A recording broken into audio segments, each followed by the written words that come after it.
السلام علیکم ورحمۃ اللہ وبرکاتہ۔ ناظرین کرام، ہماری تاریخ اسلام پر مشتمل ویڈیوز کا سلسلہ جاری ہے اور ہم نے بالترتیب آپ کے ساتھ تمام واقعات کا ذکر کیا ہے، اور پچھلی گزشتہ ایک ویڈیو میں ہم نے غزوہ بدر کو بڑی تفصیل کے ساتھ بیان کیا، اور پھر اس کے بعد ہونے والے واقعات غزوہ بنی قینقاع اور غزوہ سویق کا ذکر بھی ہم نے کیا ہے۔ اور ان دو غزوات کے بعد جو بڑا مارکہ ہوا وہ غزوہ احد تھا، جو کہ کفار اور مشرکین کی بدر کی انتقامی کارروائی سمجھی جاتی ہے۔ غزوہ احد 3 ہجری 625 عیسوی کو وقوع پذیر ہوا۔ بدر کی شکست فاش کے بعد قریش چین سے نہیں بیٹھ سکے تھے۔ انہوں نے مقتولین بدر کے چند روزہ ماتم سے فارغ ہونے کے بعد نئی مہم کی تیاریاں شروع کر دیں۔ گرے ہوئے حوصلوں کو ابھارنے کے لیے شاعروں سے کام لیا گیا۔ عربوں کا یہ پرانا دستور تھا کہ اس زمانے کے عربوں کے معاشرے میں جوش پھیلانے کا بہترین ذریعہ شاعر اور خطیب ہوا کرتے تھے۔ عمرو جمحی اور مصطفیٰ نامی 2 شاعروں نے بہت کام کیا۔ مدینہ کا ایک عرب شاعر کعب بن اشرف بھی، جو یہودی بنی نذیر کا بھانجا ہونے کے باعث یہودیوں کا رئیس اعظم بن گیا تھا، قریش کے ساتھ اظہار ہمدردی کرنے کے لیے مکہ گیا اور قریش کو مقتولین بدر کے بڑے ہی پردرد مرثیے سنائے۔ اور اس کعب بن اشرف کا جو انتقام ہوا، اس پر ہم انشاءاللہ الگ سی ویڈیوز ترتیب دیں گے۔ یہ بھی ایک بہت بڑا گستاخ رسول تھا اور اس کو ایک مسلمان نے واصل جہنم کیا۔ کعب بن اشرف نے ابو سفیان اور قریش کے دوسرے لوگوں سے خانہ کعبہ کے سامنے جا کر حلف لیے کہ وہ مقتولین بدر کا انتقام لے کر رہے ہیں۔ نئی مہم کے مصارف کے لیے قریش نے یہ انتظام کر رکھا تھا کہ اس تجارتی قافلے کا سارا نفع جو جنگ بدر میں بچ کر نکل آیا تھا، اس کام کے لیے الگ رکھ لیا گیا۔ حصہ داروں کو صرف ان کا راس المال واپس کیا گیا۔ قریش نے، جو بدر کے میدان میں مسلمانوں کی شجاعت کا حال دیکھ چکے تھے، اس دفعہ بڑے زور کی تیاریاں کیں۔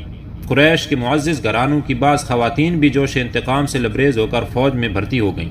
ان میں سے بعض نے قسم کھا رکھی تھی کہ وہ اپنے ان اعضاء کے قاتلوں کا جو جنگ بدر میں مارے گئے تھے، خون پی کر اپنے انتقام کی پیاس بجھائیں گی۔ قریش کی تیاری کا جوش و خروش دیکھ کر رسول اکرم صلی اللہ علیہ وآلہ وسلم کے چچا حضرت عباس رضی اللہ تعالی عنہ نے ایک تیز رفتار قاصد کے ہاتھ میں حضرت محمد صلی اللہ علیہ وآلہ وسلم کو چٹھی بھیجی، جس میں نئی مہم کی تیاریوں کی اطلاع درج تھی۔ حضرت عباس رضی اللہ تعالی عنہ جنگ بدر میں قریش کے ساتھ تھے اور جنگ کے بعد اسیر بنائے گئے تھے۔ دوسرے اسیران جنگ کی طرح انہوں نے بھی زر فدیہ دے کر رہائی پائی تھی۔ اس کے بعد وہ مسلمان ہو گئے، لیکن مکہ ہی میں قیام فرما رہے۔ اطلاع ملنے پر رسول اکرم صلی اللہ علیہ وآلہ وسلم نے قریش کی نقل و حرکت سے باخبر رہنے کے لیے جاسوس مقرر کر دیے۔ ان میں سے انس اور مونس نے آ کر اطلاع دی کہ کفار کا لشکر مدینہ کے قریب آ پہنچا ہے اور ان کے گھوڑے عریض کی چراگاہ کو صاف کر رہے ہیں۔ رسول خدا صلی اللہ علیہ وآلہ وسلم نے حباب بن منظر کو دشمن کی تعداد کا سراغ لگانے کے لیے بھیجا۔ انہوں نے دیکھ بھال کے بعد واپس آ کر رپورٹ دی کہ قریش کا لشکر 3000 کے لگ بھگ ہے۔ ان اطلاعات کے پہنچنے کی تاریخ 5 شوال 3 ہجری ہے۔ اس اندیشے کے پیش نظر کہ قریش رات کو مدینہ پر حملہ نہ کر دیں، پیغمبر خدا صلی اللہ علیہ وآلہ وسلم نے شہر کے اندر اور باہر کڑے پہرے لگا دیے۔ اگلے دن صبح کے وقت مجلس مشاورت بیٹھی۔ زیر غور مسئلہ یہ تھا کہ آیا قریش کا مقابلہ شہر کے اندر پناہ گزین ہو کر کیا جائے یا شہر سے باہر نکل کر ان سے لڑائی لڑی جائے۔ پختہ کار اصحاب کی رائے یہ تھی کہ شہر کے اندر بیٹھ کر مقابلہ کیا جائے، لیکن جو شیلے نوجوان زور دے رہے تھے کہ شہر سے باہر نکل کر لڑنا چاہیے۔ عبداللہ بن ابی، جو دل سے مسلمان نہ ہوا تھا، یہی رائے دی کہ باہر نہ جانا چاہیے۔ خود رسول اکرم صلی اللہ علیہ وآلہ وسلم بھی شہر سے باہر نکل کر مقابلہ کرنے کے معاملے میں متعامل نظر آتے تھے، لیکن نوجوانوں کا جوش دیکھ کر آپ صلی اللہ علیہ وآلہ وسلم ہتھیار پہننے کے لیے گھر تشریف لے گئے۔ بزرگوں نے رسول اللہ صلی اللہ علیہ وآلہ وسلم کے تیور دیکھ کر نوجوانوں کو ڈانٹا کہ تم نے حضرت محمد صلی اللہ علیہ وآلہ وسلم کے منشائے مبارک کے خلاف باہر نکل کر لڑنے پر کیوں اصرار کیا؟ رسول خدا صلی اللہ علیہ وآلہ وسلم ہتھیار باندھ کر گھر سے باہر نکلے تو نوجوانوں نے معافی مانگی، لیکن آپ صلی اللہ علیہ وآلہ وسلم نے فرمایا، اللہ عز و جل کا رسول صلی اللہ علیہ وآلہ وسلم جب ہتھیار باندھ لیتا ہے تو اس کے لیے زیبا نہیں کہ مہم کو سر کیے بغیر انہیں اتارے۔ مسلمانوں کا لشکر تیار ہوا، لوگ بڑے جوش و خروش سے آئے۔ کم سن بچوں نے بھی جہاد میں حصہ لینے کے لیے شوق ظاہر کیا، لیکن ان کی درخواست مسترد کر دی گئی۔ ایک ننھا مجاہد رافع بن خدیج رضی اللہ تعالی عنہ ایڑیاں اٹھا کر انگلیوں کے بل کھڑا ہو کر بولا، میں قد و قامت میں کس سے کم ہوں؟ سو اسے اجازت مل گئی۔ یہ حال دیکھ کر اس کے ہمجولی سمرہ رضی اللہ تعالی عنہ سے نہ رہا گیا۔ سمرہ رضی اللہ تعالیٰ عنہ نے کہا کہ میں کشتی میں رافع رضی اللہ تعالیٰ عنہ کو پچھاڑ لیتا ہوں، جب رافع رضی اللہ تعالیٰ عنہ لیا جا رہا ہے تو میں کیوں پیچھے رہ جاؤں؟ حضرت محمد صلی اللہ علیہ وآلہ وسلم نے فرمایا اچھا کشتی لڑ کر دکھاؤ۔ کشتی میں سمرہ رضی اللہ تعالیٰ عنہ نے رافع رضی اللہ تعالیٰ عنہ کو پچھاڑ لیا، چنانچہ اسے بھی فوج میں شامل ہونے کی اجازت مل گئی۔ بھرتی کے بعد گنتی کی گئی تو اسلامی فوج کی تعداد 1000 سے کچھ اوپر تھی۔ لشکر میدان جنگ کی طرف روانہ ہوا۔ ابھی شہر سے باہر 1 میل کے فاصلے پر پہنچا تھا کہ عبداللہ بن ابی 300 آدمیوں کو ساتھ لے کر یہ کہتا ہوا لوٹ آیا کہ رسول اکرم صلی اللہ علیہ وآلہ وسلم نے میری رائے پر کہ شہر کے اندر بیٹھ کر مقابلہ کرنا چاہیے عمل نہیں کیا، اس لیے میں ساتھ نہیں دے سکتا۔ حقیقت حال یہ تھی کہ عبداللہ بن ابی در پردہ قریش سے ساز باز رکھتا تھا اور اس حرکت سے اس کا مقصد مسلمانوں کو بد دل کرنے کے سوا اور کچھ نہ تھا۔ قریش کی فوجیں کوہ احد کے دامن میں ڈیرے ڈالے پڑی تھیں۔ میمنہ کی کمان خالد بن ولید رضی اللہ تعالی عنہ کر رہے تھے، اس وقت تک مسلمان نہیں ہوئے تھے۔ میسرہ کا نشان عکرمہ بن ابو جہل کے ہاتھ میں تھا۔ سوار دستروں کا افسر اعلیٰ صفوان بن امیہ تھا، جس کے پاس 200 کوتل گھوڑے بھی موجود تھے تاکہ حسب ضرورت کام آ سکیں۔ تیر اندازوں کے دستوں کی کمان عبداللہ بن ابی ربیعہ کے ہاتھ میں تھی۔ قریش کا رئیس اعظم ابو سفیان قلب لشکر کی کمان خود کر رہا تھا۔ اس دفعہ قریش کی فوجوں کی ترتیب بدر کے میدان کی بنسبت بہت بہتر نظر آ رہی تھی۔ اسلامی لشکر نے بھی قریش کے لشکر کے سامنے کوہ احد ہی کے دامن میں پڑاؤ جما لیا۔ رسول اکرم صلی اللہ علیہ وآلہ وسلم نے مصعب بن عمیر رضی اللہ تعالی عنہ کو علم دیا، زبیر ابن العوام رضی اللہ تعالی عنہ کو رسالے کا افسر مقرر فرمایا، حمزہ رضی اللہ تعالی عنہ کو ان دستوں کی کمان سونپی گئی جو ذرہ پوش نہ تھے، اور عبداللہ بن جبیر رضی اللہ تعالی عنہ کو تیر اندازوں کے دستوں کا افسر بنا کر فوج کے عقب میں کوہ احد کی ایک گھاٹی پر بٹھا دیا۔ ان کے لیے حکم یہ تھا کہ بلا اجازت اپنی جگہ سے ادھر ادھر نہ ہونے پائیں۔ قریش کے کیمپ میں تبر جنگ پر چوٹ پڑی اور خواتین قریش دفیں بجاتی ہوئیں اور گیت گاتی ہوئیں صفوں سے آگے بڑھیں۔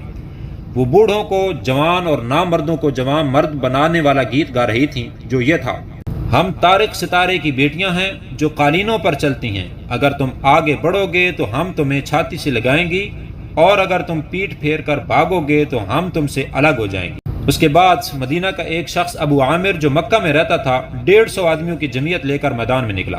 جب وہ مدینہ میں تھا تو لوگ اسے بڑے احترام کی نگاہ سے دیکھتے تھے۔ اسے خیال تھا کہ مجھے دیکھ کر مدینہ کے اکثر باشندے پیغمبر خدا صلی اللہ علیہ وآلہ وسلم کا ساتھ چھوڑ دیں گے۔ اس نے انصار سے مخاطب ہو کر کہا، مجھے پہچانتے ہو؟ میں ابو عامر ہوں۔ انصار نے جواب دیا، ہم خوب جانتے ہیں، خدا تیرے برے ارادوں کو رسوا کرے۔ ابو عامر پیچھے ہٹ گیا اور قریش کی صفوں سے طلحہ نامی ایک شخص نے آگے بڑھ کر پکارا، مسلمانوں، تم میں کوئی ہے جو مجھ کو جلد دوزخ میں پہنچا دے یا خود میرے ہاتھ سے بہشت میں چلا جائے؟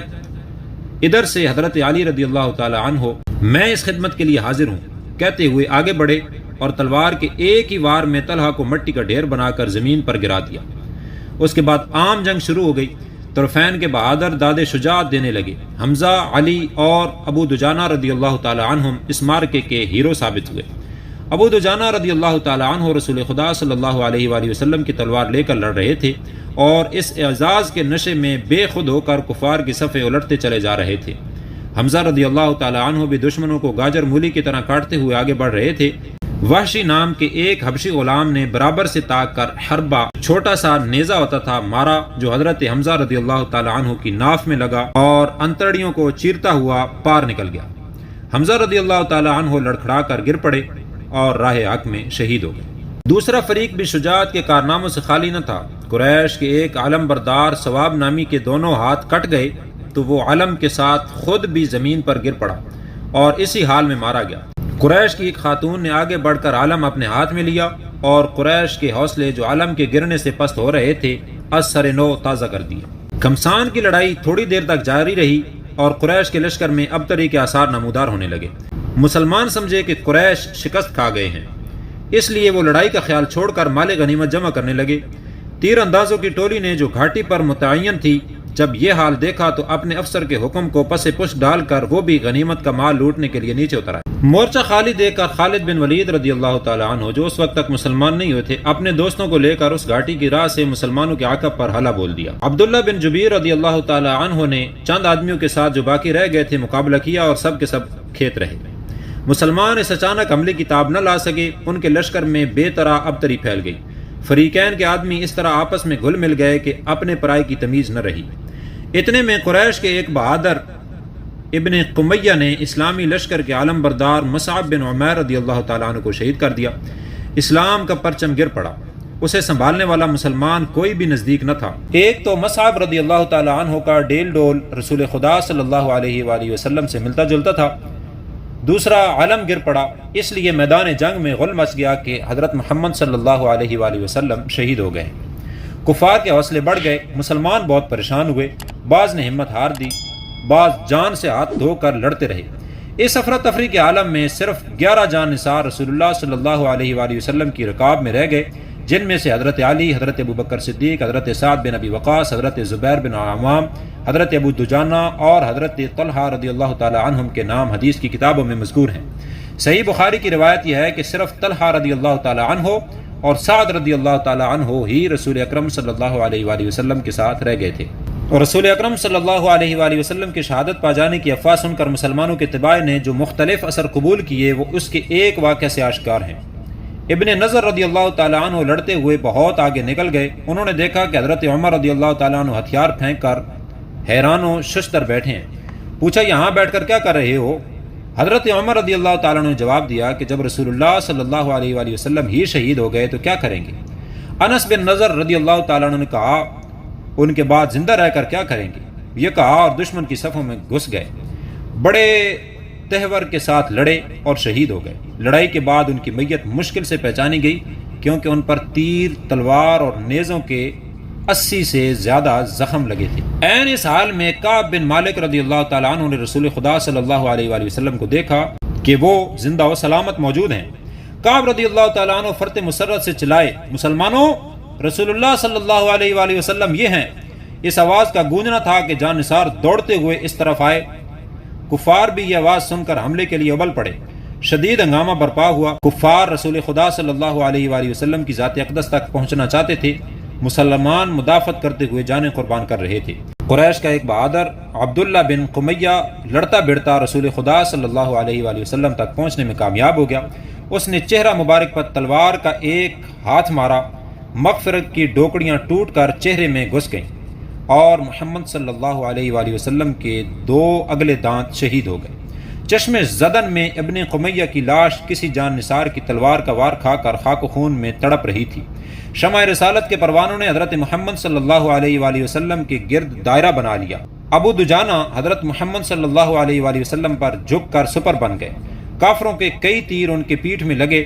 طلحہ رضی اللہ تعالی عنہ نے تلواروں کے وار کو ہاتھ پر روکا، ان کا ایک ہاتھ کٹ کر گر پڑا۔ ابو طلحہ رضی اللہ تعالیٰ عنہ نے اپنی سپر سے رسول خدا صلی اللہ علیہ وآلہ وسلم کے چہرہ مبارک پر اوٹ کر دی۔ ابو طلحہ اور سعد بن ابی وقاص رضی اللہ تعالیٰ عنہما دشمنوں پر بے تحاشا تیر برساتے رہے۔ غرض نبی کریم صلی اللہ علیہ وآلہ وسلم کے بہادر جان نثاروں نے دشمنوں کی تمام کوششوں پر جو وہ نبی کریم صلی اللہ علیہ وآلہ وسلم کی جان لینے کے لیے کر رہے تھے پانی پھیر دیا اور حملہ آوروں کے بادل چھٹ گئے۔ صحیح مسلم کی حدیث ہے کہ رسول اکرم صلی اللہ علیہ وآلہ وسلم اس کیفیت میں بار بار یہ دعا پڑھ رہے تھے، میرے پروردگار میری قوم کو معاف فرما کیونکہ وہ حقیقت حال سے بے خبر ہیں۔ احادیث میں یہ روایت بھی مذکور ہے کہ ایک موقع پر آپ صلی اللہ علیہ وآلہ وسلم کی زبان مبارک سے یہ الفاظ بھی نکلے، وہ قوم کیا فلاح پا سکتی ہے جو اپنے پیغمبر صلی اللہ علیہ وآلہ وسلم کو اس طرح زخمی کرتی ہے۔ اس پر بارگاہ خداوندی سے یہ آیت نازل ہوئی، لیس لک من الامر شیء، یہ بات تمہارے ہاتھ نہیں۔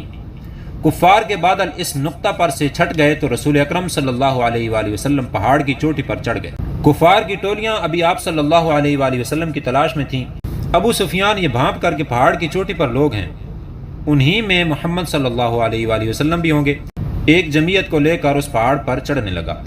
ادھر سے حضرت عمر رضی اللہ تعالیٰ عنہ اور چند دوسرے صحابہ رضی اللہ تعالیٰ عنہم نے پتھر برسائے، اس لیے وہ اس پہاڑی پر نہ چڑھ سکا۔ اس پہاڑی پر مدینہ سے رسول اللہ صلی اللہ علیہ وآلہ وسلم کی دختر حضرت فاطمہ الزہرا رضی اللہ تعالیٰ عنہ اور بعض دوسرے لوگ بھی پہنچ گئے۔ حضرت فاطمہ رضی اللہ تعالیٰ عنہ نے زخموں کو دھو کر چٹائی کا ایک ٹکڑا جلا کر زخموں پر رکھ دیا تاکہ خون تھم جائے۔ جنگ کا میدان قریش کے ہاتھ رہا۔ ابو سفیان نہیں چاہتا تھا کہ رسول خدا صلی اللہ علیہ وآلہ وسلم پر اظہار تفاخر کیے بغیر واپس جائے۔ اس لیے وہ برابر کی پہاڑی پر چڑھا اور رسول خدا صلی اللہ علیہ وآلہ وسلم کو پکارنے لگا، تو محمد صلی اللہ علیہ وآلہ وسلم نے رفقا کو جواب دینے سے منع فرمایا۔ کوئی جواب نہ آیا تو ابو سفیان نے ابو بکر اور عمر رضی اللہ تعالی عنہما کو آوازیں دی۔ ادھر پھر بھی خاموشی تھی۔ اب ابو سفیان پکارا، کوئی بولتا کیوں نہیں ہے؟ کیا سب کے سب مارے گئے؟ حضرت عمر رضی اللہ تعالی عنہ یہ سن کر ضبط نہ کر سکے اور پکارے، اور دشمن خدا ہم سب زندہ ہیں۔ یہ جاننے کے بعد رسول اللہ صلی اللہ علیہ وآلہ وسلم اسی جگہ ہیں۔ ابو سفیان نے حبل تو سر بلند رہ کا نعرہ لگایا۔ ادھر سے صحابہ کرام رضی اللہ تعالی عنہم نے رسول خدا صلی اللہ علیہ وآلہ وسلم کی ہدایت کے مطابق اللہ سب سے بلند اور سب سے بڑا ہے کا نعرہ مارا۔ ابو سفیان نے کہا، ہمارے پاس عزا ہے اور تمہارے پاس عزا نہیں ہے۔ صحابہ رضی اللہ تعالی عنہ نے جواب دیا، اللہ ہمارا مولا ہے اور تمہارا کوئی مولا نہیں ہے۔ اس کے بعد ابو سفیان نے کہا، آج کا دن بدر کے دن کا جواب ہے۔ فوج کے لوگوں نے تمہارے کشتوں کے ناک کان کاٹ لیے ہیں۔ میں نے یہ حکم نہیں دیا تھا، لیکن مجھے اس کا کوئی رنج بھی نہیں ہے۔ ابو سفیان نے ٹھیک بات کہی تھی۔ قریش کے مردوں اور عورتوں نے جوش انتقام کے پیاس بجھانے کے لیے مسلمانوں کی لاشوں تک کے اعضاء کاٹ ڈالے۔ ابو سفیان کی بیوی ہندا نے حضرت حمزہ رضی اللہ تعالیٰ عنہ کی لاش کا سینہ چیر کر کلیجہ نکالا اور اسے چبا کر کھانے لگی، لیکن نکل نہ سکی۔ ہندا کو حضرت حمزہ رضی اللہ تعالیٰ عنہ پر یہ غصہ تھا کہ ہندا کا باپ عتبہ جنگ بدر میں حضرت حمزہ رضی اللہ تعالیٰ عنہ کے ہاتھ سے مارا گیا تھا۔ ہندا نے وحشی غلام کو آزادی کا وعدہ دے کر حضرت حمزہ رضی اللہ تعالیٰ عنہ کے قتل کے لیے خاص طور پر تاکید کر رکھی تھی۔ ہندا نے لاشوں کے کٹے ہوئے ناک اور کان پرو کر اپنے گلے کا ہار بنایا۔ ابن نظر رضی اللہ تعالیٰ عنہ کی لاش کا حلیہ اس حد تک بگاڑ دیا گیا تھا کہ ان کے حقیقی بہن محض انگلی دیکھ کر انہیں شناخت کر سکی۔ جنگ کے دوران میں قریشی خواتین رجز کے گیت گا گا کر مردوں کا حوصلہ بڑھاتی رہیں۔ قریش کا لشکر اپنے مردوں اور زخمیوں کو اٹھا کر اپنی فرودگاہ کی طرف لوٹا تو مدینہ کی عورتیں بھی اپنے زخمیوں اور شہیدوں کو سنبھالنے کے لیے میدان جنگ میں پہنچ گئیں۔ بعض خواتین رسول خدا صلی اللہ علیہ وآلہ وسلم کی شہادت کی افواہ اور زخمی ہو جانے کی خبر سن کر پہلے ہی بے تابانہ نکل آئی تھیں۔ ان میں ام عمارہ رضی اللہ تعالی عنہا نے رسول اللہ صلی اللہ علیہ وآلہ وسلم کی جان بچانے کے معرکے میں جنگی مردوں کی طرح حصہ لیا اور کندھے پر زخم کھایا۔ زخمیوں کی دیکھ بھال کرنے والی خواتین میں ام المؤمنین حضرت سیدہ عائشہ رضی اللہ تعالی عنہا، حضرت انس رضی اللہ تعالی عنہ کی ماں ام سلیم رضی اللہ تعالی عنہا، اور حضرت ابو سعید رضی اللہ تعالی عنہ کی ماں ام سلیط رضی اللہ تعالی عنہا بھی۔ حضرت انس رضی اللہ تعالیٰ عنہ سے روایت ہے کہ میں نے حضرت عائشہ اور ام سلیم رضی اللہ تعالیٰ عنہما کو دیکھا کہ پانچے چڑھا کر پانی کی مشکیں لا رہی ہیں اور زخمیوں کو پانی پلا رہی ہیں۔ مدینہ کی ایک خاتون کا باپ، بھائی اور شوہر تینوں اسی جنگ میں شہید ہو گئے، لیکن وہ بے تابی سے یہ پوچھ رہی تھیں کہ حضرت رسول خدا صلی اللہ علیہ وآلہ وسلم کیسے ہیں۔ جب اس نے رسول خدا صلی اللہ علیہ وآلہ وسلم کو اپنی آنکھوں سے دیکھ لیا تو بے اختیار بول اٹھی، آپ کے ہوتے ہوئے سب مصیبتیں ہیج ہیں۔ مسلمانوں نے شہداء کی لاشیں دفن کی، کہیں ایک ایک قبر میں دو دو میتیں بھی رکھی گئیں، چونکہ اس بات کا اندیشہ تھا کہ ابو سفیان تازہ دم ہو کر دوبارہ حملہ کر دے۔ اس لیے رسول اکرم صلی اللہ علیہ وآلہ وسلم نے 70 آدمیوں کی ایک جماعت اس کے تعاقب میں بھیج دی تاکہ مسلمان اپنے شہیدوں اور زخمیوں کی دیکھ بھال کا انتظام دلجمعی کے ساتھ کر سکیں۔ اس جنگ میں مسلمانوں کے 70 آدمی شہید ہو گئے۔ قریش کے نقصانات کا اندازہ کہیں مذکور نہیں۔ ابو سفیان احد سے نکل کر روما کے مقام پر پہنچا اور اپنی فوجوں کو از سر نو مرتب کرنے لگا۔ وہ مکہ کی طرف لوٹنے سے پہلے مسلمانوں پر ایک اور ضرب لگانے کی فکر میں تھا۔ رسول اکرم صلی اللہ علیہ وآلہ وسلم کو اس بات کا اندیشہ تھا، اس لیے آپ نے جنگ سے اگلے دن اعلان کر دیا کہ کوئی مسلمان اپنے گھر واپس نہ جائے۔ چنانچہ آپ صلی اللہ علیہ وآلہ وسلم فوج کو آراستہ کر کے ہمراہ الاسد تک تشریف لے گئے، جو مدینہ سے 8 میل کے فاصلے پر واقع ہے۔ قبیلہ خزرج کا رئیس معبد، جو مسلمانوں کا معاہد تھا، پہلے رسول اکرم صلی اللہ علیہ وآلہ وسلم کے پاس آیا اور پھر وہ ابو سفیان کے پاس روحہ کے مقام پر گیا۔ معبد نے ابو سفیان سے کہا کہ محمد صلی اللہ علیہ وآلہ وسلم تازہ تیاری کے ساتھ نکلے ہیں جن کا مقابلہ کرنا مشکل ہے۔ ابو سفیان نے یہ سن کر اپنا ارادہ بدل دیا اور مکہ کی طرف کوچ جاری رکھا۔ جنگ احد میں کفار مکہ نے مدینہ کے مسلمانوں سے غزوہ بدر کا انتقام لے لیا۔ حالانکہ اس واقعہ جنگ میں شامل ہونے والے مسلمانوں کی تعداد معرکہ بدر کے مقابلے میں دگنی سے کہیں زیادہ تھی۔ اس شکست کے اسباب و علل تلاش کیے جائیں تو سب سے پہلے یہ بات سامنے آئے گی کہ قریش کی انتقامی تیاریوں کی مفصل اطلاع پانے کے بعد مدینہ سے باہر نکل کر مقابلہ کرنے کا فیصلہ جو محض نوجوانوں کے جوش کی بنا پر کیا گیا درست نہ تھا۔ دوسرے یہ کہ عبداللہ بن ابی کے 300 آدمیوں سمیت لوٹ آنے کے باعث انصار کے بعض قبیلوں میں بد دلی پیدا ہو گئی اور وہ اس فداکاری کے ساتھ جنگ نہ لڑ سکے جس سے مسلمانوں نے جنگ بدر لڑی تھی۔ تیسرے، مسلمان تیر اندازوں کی جمعیت نے سپہ سالاروں اور اپنے موقع کے سالار دونوں کی شرعی احکام کی خلاف ورزی کر کے اپنا مورچہ چھوڑ دیا تھا۔ یہی بات اسلامی لشکر کے لیے تباہی کا موجب ثابت ہوئی۔ چوتھے یہ کہ مسلمانوں میں سے بعض لوگ جنگ کا فیصلہ کیے بغیر مال غنیمت سمیٹنے لگ گئے اور خالد بن ولید کی اس جنگی چال کو بھانپ نہ سکے جو انہوں نے عقب پر حملہ کرنے کے لیے قریش کے عام لشکر کو پسپا ہوتے دیکھ کر چلی تھی۔ پانچویں یہ کہ مسلمان رسول خدا صلی اللہ علیہ وآلہ وسلم کی شہادت پا جانے کی افواہ سن کر بدحواس ہو گئے۔ اس بدحواسی کے عالم میں کچھ تو ہمت ہار کر بیٹھ گئے، کچھ اس صدمے کو برداشت کرنے کی تاب نہ پا کر تہور کے ساتھ لڑے اور شہید ہو گئے۔ ان اسباب کے باعث مسلمانوں کا فوجی نظم برقرار نہ رہ سکا، لہذا انہیں شکست کا سامنا ہوا۔ قرآن مجید کی سورہ آل عمران میں رکوع نمبر 13 سے لے کر رکوع نمبر 17 تک خدائے تعالی نے جنگ احد کے کوائف پر تبصرہ کیا ہے، جس میں شکست کے اسباب و علل کی طرف بلیغ ارشادات کرنے کے ساتھ ساتھ مسلمانوں کے زخمی دلوں پر اس وعدے کی مرہم رکھی۔ وَلَا تَهِنُوا وَلَا تَحْزَنُوا وَأَنْتُمُ الْأَعْلَوْنَ إِن كُنتُم مُؤْمِنِينَ، اور سستی نہ کرو اور غم نہ کھاؤ، تم ہی غالب آؤ گے اگر ایمان رکھتے ہو۔ ناظرین کرام، آج کی ہماری یہ ویڈیو بہت ہی طویل ہو گئی ہے، لیکن ہم نے اس پر بہت ہی تفصیل کے ساتھ غزوہ احد کے تمام واقعات، تمام نکات اور تمام جو چیزیں ہیں وہ تفصیل کے ساتھ ہم نے آپ کے سامنے بیان کی ہیں۔ تو بہت جلد ملتے ہیں انشاءاللہ نیکسٹ ویڈیو میں، تب تک کے لیے اجازت دیجیے، اللہ حافظ۔